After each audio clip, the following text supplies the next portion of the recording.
ሄሎ አንቺ፣ ኧረ ጉድ ስሚ፣ ጸጋ ከኔ ከተለያየ በኋላ እንዴት ነው ያማረበት? አሁን እኮ ነው ያየሁት ያለሁት። ምን ዋጋለው ታዲያ ብሌንዬ፣ በገዛትሽ ነው ያጣሽው። እኔ ደግሞ ስነግርሽ ነበር ይሄንን ልጅ አታስቀየም፣ የእውነተኛ አፍቃሪሽ ነው ይጠቅምሻል ብዬ። ያኔ እኔን አልሰማ ብሎሽ ይሄው አሁን እንኳን ሊያፈቅርሽ ከነመፈጠርሽም ረስቶሻል። ባክሽ እሱ ለኔ ያለው ፍቅር መቼም አይቀንስም። ተፈለኩ አሁን በእጅ አስገባዋለሁ። አይ ነው ብለሽ ነው? ወንድ ልጅ እኮ አንዴ ከጠላ ጠላ ነው፣ እንደኛ አንገራግረም። ስለዚህ አንቺ ያ ሁሉ ነገር አድርገሽው ከዳሽው ሲታርገሽበት በአንቺው ጥፋት አንቺ ጋር ይቅርታ ለመጠየቅ መጥቶ እንደዛ ሰው ፊት አቅለሽው ከዛም አልፎ ሁለተኛ ላይ አልፈልግም ብለሽ እንደዛ በተማሪ ፊት ተናግረሽ ነገር ሁሉ ረስቶ አሁንም የሚያፈቅርሽ ከሆነና ከአንቺ ጋር ድጋሚ ፍቅር የሚጀምር ከሆነ ሌላ ሰው አይደለም እኔ ነኝ ከነመፈጠሩ ጸጋ ልጠራው የምችለው። አንቺ አልገባሽም ባክሽ።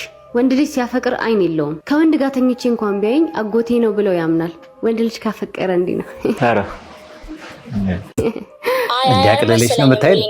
ይልቁንስ ቂምዞብሽ እዛ የሆነ ነገር እንዳደርግሽ አርፈሽ ወደ ቤትሽ ብትሄጂ ይሻላል። ደግሞ ወንዶች አንድ ያፍቅረው ከጠሉ ስማችን ማንነታችን ሁላ ሊጠፋባቸው ይችላል። በኋላ ማንሽ አላስታወስኩሽም ብሎሽ ሙሉ ቀን ረር ስትይ እንዳትይ። በይ አስተማሪ መጣ ክላስ ልግባ። ባይ ባይ።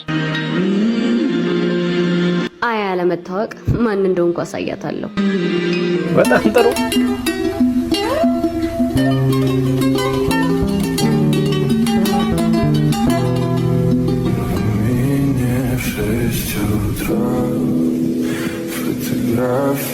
እንዴት ነህ ሸበላው? አምሮብሃል። በጣም ላገኘህ ሳፈላልግህ ነበር ግን ላገኘህ አልቻልኩም። ባደረኩት ነገር በጣም ተጸጽቻለሁ። አሁንም ልክ እንደ ድሮ አፈቅርሃለሁ። ይቅርታ አድርግልኝና አብረን እንመለስ። በደንብ አድርጌ እክስሃለሁ። ማካስ መካካሱ ይቆየን።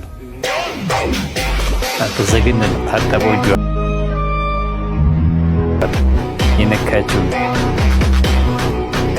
የወጋ ቢረሳ የተወጋ ይረሳ። ምን ያደረግሽውን ነገር ልረሳልሽ አልችልም። ነገር ግን ይቅርታ መጠየቅ ትላንት መመለስ ሳይሆን ነገን ሰላም ማድረግ ነው። ስለዚህ ይቅር ብዬሻለሁ። ድጋሜ ግን ህይወቴ ውስጥ እንዳላይሽ።